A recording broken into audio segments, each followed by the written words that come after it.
If there's 3 different creeks in the sound, okay, I'll hit those 3, run 5 or 6 miles over, and do the same thing again because there's always pattern, 20-minute span to hit that thing, and that's it.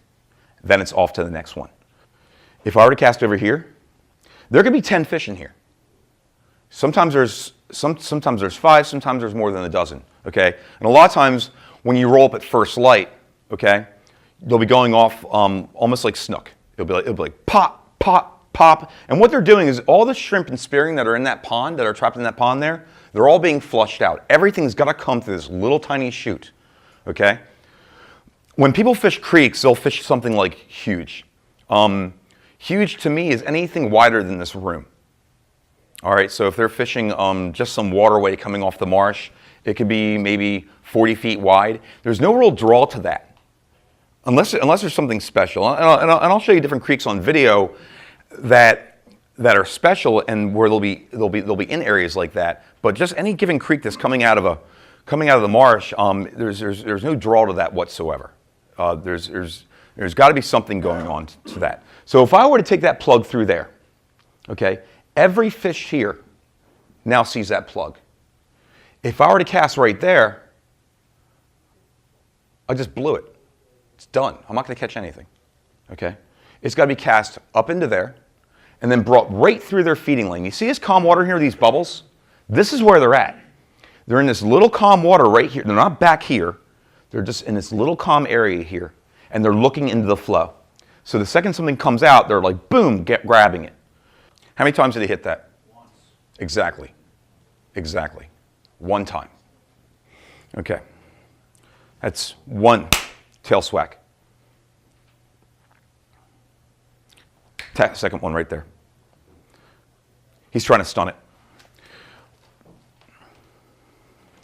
What happens is that whenever you're fishing, you don't see like things blowing up all over the place, okay? It's very calm out there, very quiet. Usually when they hit something, they just sip it right in, okay? This thing doesn't look real. You know, even as nice as this thing looks, it's not real. It's nothing they've ever seen before. They're going to try to inspect it first. What they're going to do is they're going to nose up to it just like this, and they go just like that with their tail, and they're going to hit it. A lot of times they'll hit it 3 or 4 feet out of the water, and it'll come back down again. What most people will do, like largemouth live in like a froggy environment. Okay, I have a lot of freshwater bass anglers on my boat, and that's my background as well. I'm a largemouth fisherman. The problem with largemouth fishing is that everything in that environment stays still for camouflage. Leopard, frogs, you know, things of that nature. If you throw a lure out to a largemouth and you let it sit for like 3 minutes and you twitch it, there's a good chance if there's anything near it, it's going to get destroyed because a largemouth is already under it looking at it. Okay, and that's just how their environment is. In the saltwater environment, everything's always moving. It's moving forward, moving forward. A striped bass is a tracking fish. That's what they do. They have to be constantly moving forward. The problem is they have very good eyesight. Extremely keen. They have so many rods. They're a low light feeder in a sense. Okay, mornings and afternoons and nighttime. They're excellent at that. They have eyes akin to a tarpon. It makes it very difficult to fish for them sometimes after it gets bright out. Okay, a lot of people say, oh, once that sun gets up, it's done. It's not true at all.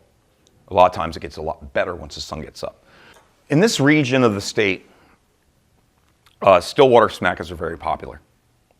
They work in basically the first 45 minutes of day, and they work in the last 45 minutes a day because it's dawn and dusk. Okay, they can't see that well. The problem with a popper, the inherent problem is you have to stop it in order to pop again. Okay, and what you're doing is you can work it quickly. At the same time, you're just taking it away from them.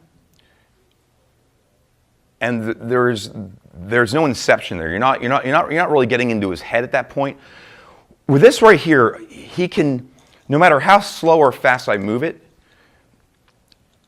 it's going from side to side.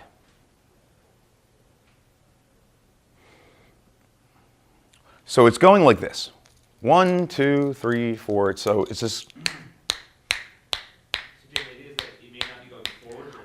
I don't want him seeing it. He can't see it. He can't get a good look at it. okay? So it's going like this and that, and he just can't get a good look at it. You know, I don't know how their brains work, but they can't put two and two together, okay? With a popper, when it's moving forward, all he sees is this constantly. He knows exactly what it looks like. It's not good. With this right here, when he hit that thing,